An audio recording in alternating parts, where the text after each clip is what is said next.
to women and girls on the same footing as boys. But now opportunities for women are being shoved aside for a new priority: transgender athletes. Biological males who identify as females are entering the competition and dominating their opponents in many sports across the country and the world, in fact. The athletic organization USA Powerlifting, for example, may have to go to court to protect the right of girls to compete on a fair playing field. J.C. Cooper, a biological male, was barred from lifting in a Minnesota competition and has filed a discrimination complaint against the organization. Selena Soule is a Connecticut high school track athlete. This year, she failed to qualify for the New England Regionals in the 55-meter dash by 2 spots. Turns out 2 of the competitors who beat her, though, were biological males who were able to enter the race because they identify as transgender. Selena joins us along with Alliance Defending Freedom attorney Christiana Holcomb.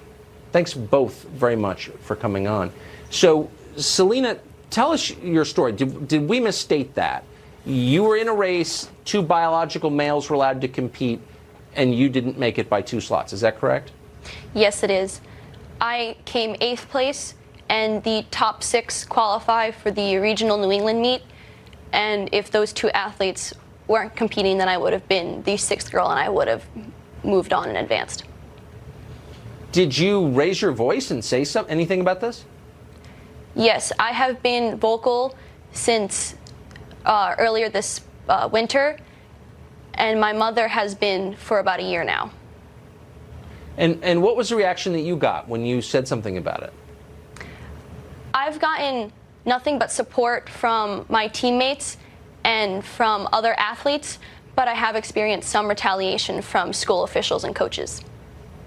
Oh, tell us, what kind of retaliation?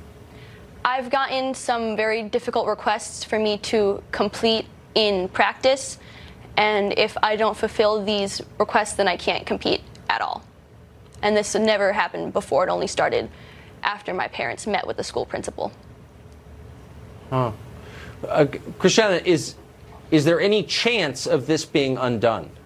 Absolutely, yes. So girls like Selena should never be forced to be spectators in their own sports. But unfortunately, that is exactly what's taking place when you allow biological males to compete in sports that have been set aside and specifically designed for women like Selena.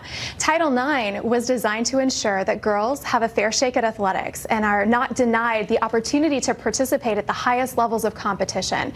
So Alliance Defending Freedom, on behalf of Selena and a couple of other brave female athletes, has filed or is in the process of filing a Title IX complaint asking the Department of Education to step in, to investigate, and to restore a level playing field for Selena. I mean, Selena, do other girls on your team feel the way that you do, that opportunities are being taken from you by biological males? Yes, no one in the state of Connecticut is happy about this, but no one has enough courage to speak up. And I haven't been the only one affected by this. There have been countless other female athletes in the state of Connecticut, as well as my entire indoor track team.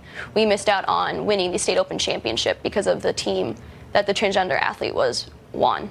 And Tucker, to underscore the inequity here, I want to highlight the fact one of these male athletes now holds 10 records inside the state of Connecticut that were once held by 10 individual girls and were established over the course of about a 20-year period. So it's fundamentally unfair to allow biological males to step into women's sports and frankly dominate them and take away opportunities not just to medal, but to be at the podium, to advance at the next level of competition, and even compete for scholarships for young women like Selena.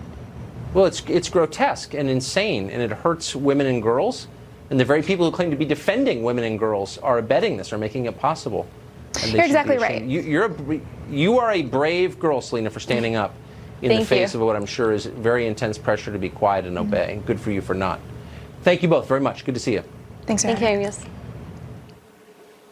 Well, it's not exactly Margaritaville, but dozens of Jimmy Buffett fans say they were wasting away in the Dominican Republic.